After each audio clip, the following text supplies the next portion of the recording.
Du bist der nicht uns Trainer? Stimmt, du musst ihn doch nicht mitbringen. Ja, hey, hätte mir ein SMS schickt, dass wir irgendwas Leute können, aber wie schon ein Anruf anfangen. Jo, dann anfangen. Ist die Blamasch?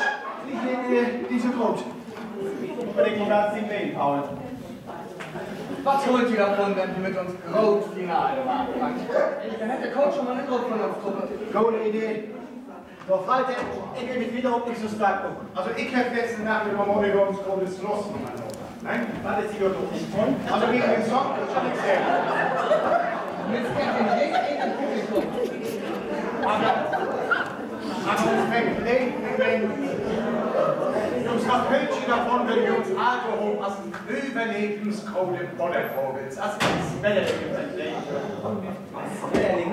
Dann nimmt die Käfer ab. Putzt du die auch Hummeln, Fürsten? Da kann die ironische Komponente ja total verloren.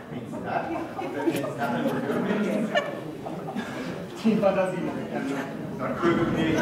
Alles gut. Köpfi?